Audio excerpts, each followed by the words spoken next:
30 ദിവസം HIV പറ്റിയുള്ള 30 അറിവുകൾ. Yes to positive.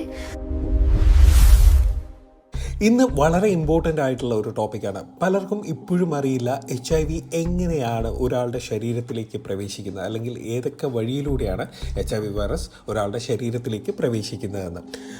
ആദ്യം തന്നെ മനസ്സിലാക്കേണ്ട കാര്യം, ചില പ്രത്യേക ശരീരദ്രവങ്ങളിലൂടെ മാത്രമേ HIV ട്രാൻസ്മിറ്റ് ചെയ്യൂ എന്നുള്ളതാണ്.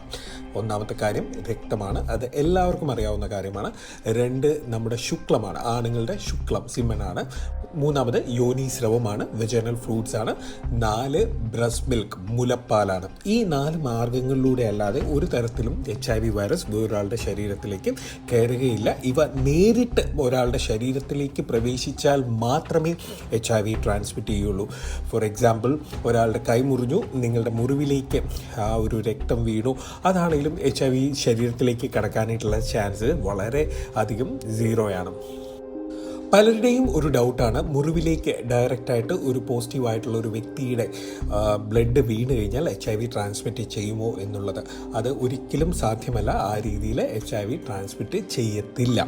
അതുപോലെ തന്നെ സുരക്ഷിതമല്ലാത്ത ബ്ലഡ് സ്വീകരിക്കുന്നത് വഴി, അത് ഓപ്പറേഷനിൽ അല്ലെങ്കിൽ ഹോസ്പിറ്റലിൽ സർജിക്കൽ പർപ്പസിന് വേണ്ടി അല്ലെങ്കിൽ രക്തം സ്വീകരിക്കുന്ന വഴി മാത്രമേ ആ ഒരു രക്തത്തിലൂടെയുള്ള ഒരു രക്തം എന്ന് പറയുന്ന ആ ഒരു കണ്ടൻറ്റിലൂടെ HIV ട്രാൻസ്മിറ്റ് ചെയ്യുള്ളൂ. അത് സർജിക്കൽ പർപ്പസിനായിട്ട് അതേ ടെമ്പറേച്ചർ മെയിൻറ്റെയിൻ ചെയ്ത് ഓക്സിജൻ്റെ സാമീപ്യമില്ലാതെ സ്വീകരിക്കുന്ന, അതായത് സൂക്ഷിക്കുന്ന ബ്ലഡ് നമ്മൾ സ്വീകരിക്കുന്ന മൂലം മാത്രമേ HIV ട്രാൻസ്മിറ്റ് ചെയ്യുള്ളൂ. അതുപോലെ തന്നെ സുരക്ഷിതമല്ലാത്ത ലൈംഗിക ബന്ധം, കോണ്ടം ഇല്ലാതെ സെക്സ് ചെയ്യുന്നതിലൂടെയാണ് ഏറ്റവും കൂടുതലായിട്ട് HIV ട്രാൻസ്മിറ്റ് ചെയ്യുന്നത്. ഞാൻ എപ്പോഴും പറയുന്ന പോലെ ഏറ്റവും കൂടുതലായിട്ട് HIV ട്രാൻസ്മിറ്റ് ചെയ്യുന്നത് സുവർഗാൻഡകളിലാണ്. അത് ഏനൽ സെക്സ് ചെയ്യുമ്പോഴാണ് ഏറ്റവും കൂടുതൽ HIV ട്രാൻസ്മിറ്റ് ചെയ്യുന്നത്.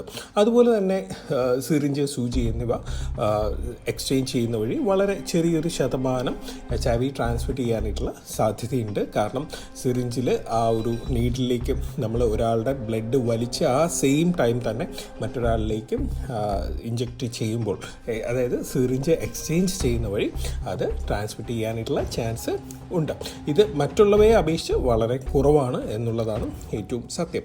അതുപോലെ തന്നെ അമ്മയിൽ നിന്നും കുഞ്ഞിലേക്ക് ഒരു കാര്യം പ്രത്യേകം ഓർക്കുക, HIV പോസിറ്റീവായിട്ടുള്ള അമ്മ തീർച്ചയായിട്ടും ഡെലിവറി ടൈമിൽ, അതായത് ഫസ്റ്റ് ട്രൈമസ്റ്ററിലൊക്കെ ഡെഫിനറ്റ്ലി HIV ടെസ്റ്റ് എടുക്കും. ആ ഒരു സമയത്ത് അവർ ART മെഡിസിൻ സ്റ്റാർട്ട് ചെയ്ത് അതിനുശേഷം കുഞ്ഞിലേക്ക് മുലപ്പാൽ കൊടുക്കുകയാണെങ്കിൽ പോലും HIV ഇപ്പോൾ ട്രാൻസ്മിറ്റ് ചെയ്യത്തില്ല. അതുകൊണ്ട് തന്നെ ആ ഒരു കാര്യം പ്രത്യേകം സൂക്ഷിക്കണം.